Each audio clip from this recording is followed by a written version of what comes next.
Hi, I'm Jeff Price. I'm the host of Intentional Musicianship, where we talk about all things that lead to center stage. And in today's episode, we're really going to talk about what the audience sees. You see, I was on Instagram the other day and I was watching a lot of videos about live music video production. Basically, TV shows, videos of live musical performances. And I got to see things from the production truck, so to speak. And so I was watching a lady, and her entire job was to make the performance look good on screen. And you could tell right away she had done this for a long time. She knew every angle, every camera, every shot. And as she was talking to the camera operators, telling them what to move, when to cut, where to focus, you could literally watch the story develop in real time. The tension, the release, the important moments, what mattered and what didn't. Nothing was random, everything was intentional. And what really stood out to me was this. She was doing all of that from the voice of the customer. She knew what the audience needed to see in order to stay engaged. She wasn't just capturing the performance, she was shaping the experience. So today, I want to talk about this idea, why live performance can sometimes feel boring. And you know what? A big part of this is, it's because we're competing with things that are highly produced, whether it be film, television, social media. And most musicians, we think that our job is to play the music correctly. And that makes sense because that's how we're trained. We play the right notes, we play in time, we sound good. And those things definitely matter. But they're not the full job because your audience isn't trained like you are. They've been trained by something else entirely. Every single day, they're consuming content where their attention is being guided constantly, whether it be close-ups, cuts, movement, emotion. Nothing is accidental. Everything is telling them where to look and what to feel. So when they come to a live performance, they don't suddenly turn that off. They bring that expectation with them. And then what happens? We walk on stage, we stand in one spot, we play, and we expect the music to stand alone to carry the experience. And I get it, sometimes it does, but a lot of times it doesn't. Not because the music isn't good, not because the performer isn't skilled, but because nothing is guiding the audience. Nothing is pulling them in. And, when that happens, the audience doesn't necessarily reject the performance. They just drift. So here's the shift. Live music isn't film. It's not television, but your audience expects it to feel just as intentional.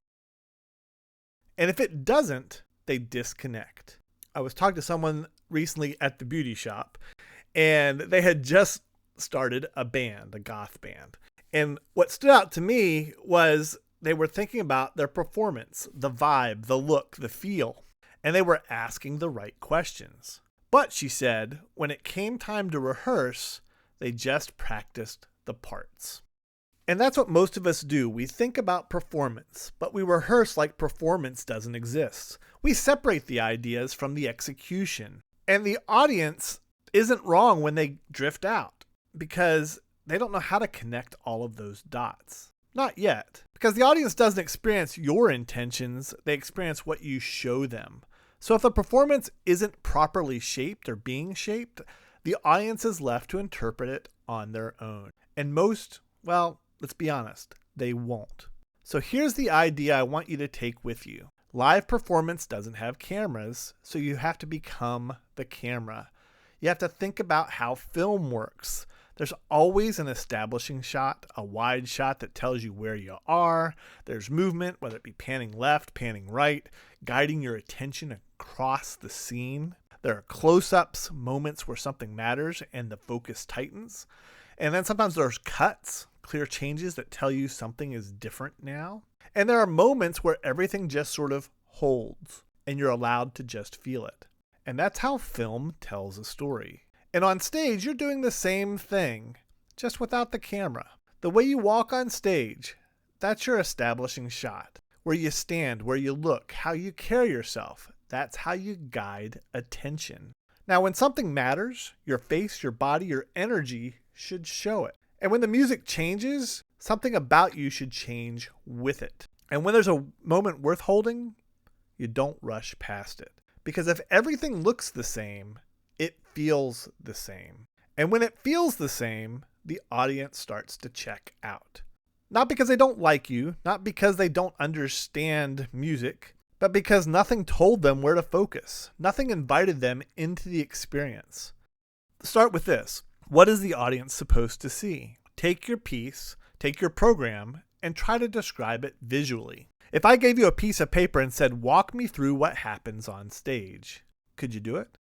Tell me where you move, what moments matter, what changes occur, what draws people's attention. Because if you describe it and it sounds boring, it just might be boring. Second, I want you to try sketching something out. Sketch the program out almost like a storyboard. It doesn't have to be detailed, but can you map the moments? Where do things build? Where do they release? Where does the focus shift? Now you're not just playing the piece, you're designing the experience. And third, put your performance in a fishbowl. So let's make this practical and tell you what they actually saw. People hear with their eyes. Now, the person to do this isn't necessarily your teacher that's analyzing your technique. We want someone from a different perspective, someone who thinks like an audience member. And you can ask them these kind of things. Ask them what stood out. What did they notice? What did they feel? What did they remember? Because sometimes we think we're telling a story, but we don't actually know if it's landing. And yes, sometimes you can just trust your gut, but sometimes you need to see it from the other side. That's why that fishbowl works really well. So here's where I'll leave you. Live music isn't film, it's not TV, but your audience has been trained to expect clarity, movement, and intention. And if you don't direct the experience, they won't stay in it. So I'd ask you to think about this. Start small, one phrase, one moment, one decision that shows them what matters. Because great performance isn't just heard, it's directed. If you want to go deeper into this or share what you're working on, we'd love to hear from you. You can always reach out to us at intentionalmusicianship.com. And finally, I'd just like to thank each of you for listening from all around the world. And I hope you consider joining us for the next episode of Intentional Musicianship.